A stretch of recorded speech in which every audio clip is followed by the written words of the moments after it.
Pang-apat, sabi nila, ang mga pastoy protestante, ito yung mga main ano nila ha, mga main kwento, mga story ng ating mga kaibigang mga sumulpot lang sa 16th century hanggang 21st century. Ito po mga sir ha. Ito po yung mga turo po nila. Sabi nila, itong mga pastoy ngayon na sumulpot lang from 16th century hanggang 21st century, ito po yung mga isinugot ng Panginoong Diyos. Anong talata yan sa Biblia? Anong talata yan?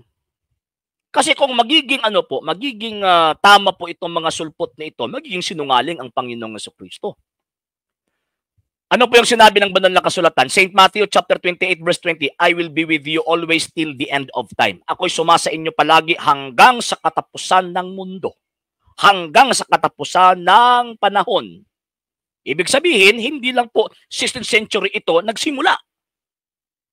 Ang pagsasama ng ating Panginoong Jesucristo sa kanyang tinatawag na mga isinugo para preach concerning sa kanyang ebanghelyo. Ngayon, ibig sabihin po dyan, kung hindi sinungaling ang ating Panginoong Jesucristo, kung siya po yung katotohanan, so ibig sabihin, lahat ng mga pastoy na sumulpot after sa 16th century until now, mga bugos po yan, mga fake. Fake. Pastoy protestante, isinugo ng Panginoong Diyos, anong talata yan sa Biblia? Wala yan sa Biblia eh. Diba? Kaya nga po, itong mga pastoy po ngayon, from Martin Luther until now, nalabas po sa Iglesia Katolika, Apostolika, Romana, wala po silang otoridad na mangaral concerning sa Ebanghelyo na itinuro ng Panginoong Diyos sa kanyang Iglesia. Yan po mga sir. Actually, wala eh. Kung titinan at iintindihin po natin yung mga itinuturo po nila, wala eh. Wala. Bagsak po ko sa standard grading. Bagsak po yung mga argumento po nila eh.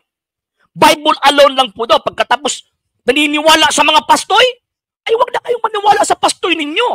Magbasa na lang kayo ng Biblia. Bakit? Kasi yung mga pastoy ninyo, useless yan. Magbasa na lang kayo ng Biblia. Kasi yung paniniwala ninyo eh. Bible alone lang. Bakit kayo sumusunod sa mga pastoy ninyo? Ano purpose? Di ba? Pang-apat pa lang nga tayo. Ayun, ang dagdag. Meron nang nagwawala. So, continue po natin mga sir. Okay. Panglima. Ito po yung mga story ng mga pastoy ha.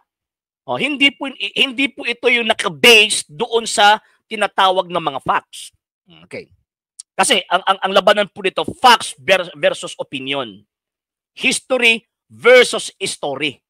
Ang mga pastoy, story lang po yung story lang po yung ginagawa ng mga pastoy. Ngayon. Ang pagsamba po ng mga pastoy po ngayon, yan po ba yung pamamaraan ng pagsamba ng mga apostol po noon? For example, Seventh-day Adventist na. For example lang, Seventh-day Adventist, ano po ba yung paraan ng pagsamba ng mga Sabadista? Yung mga unang binigyan ng Panginoong Diyos ng utos na mamahinga kayo sa araw ng Sabat. Ano po yung pamamaraan po nila? Di ba? Ang pamamaraan po nila, pag magsasamba po sila, meron po silang sakripisyong i-offer doon sa altar. And at the same time, pamumunuan po yan ng pari. Ngayon, itong mga pastoy sa Seventh-day Adventist, sino po ang namuno sa kanilang pagsasamba?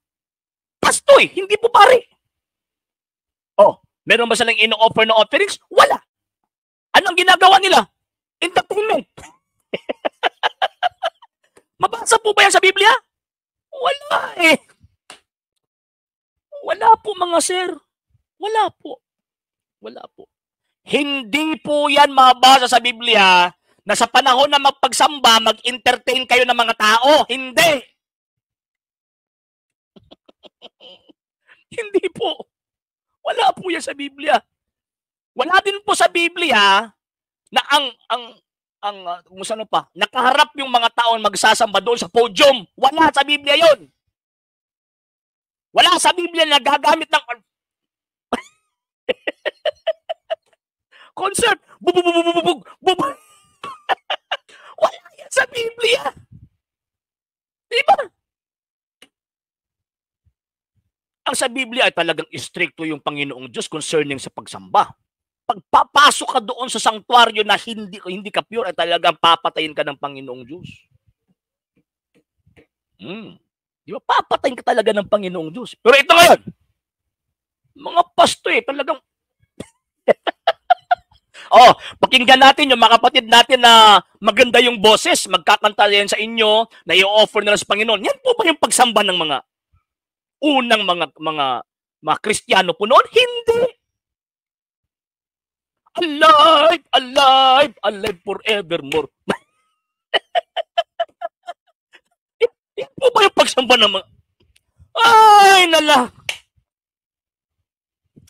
Gumising kayo mga sir, mga ma'am. Gumising po kayo.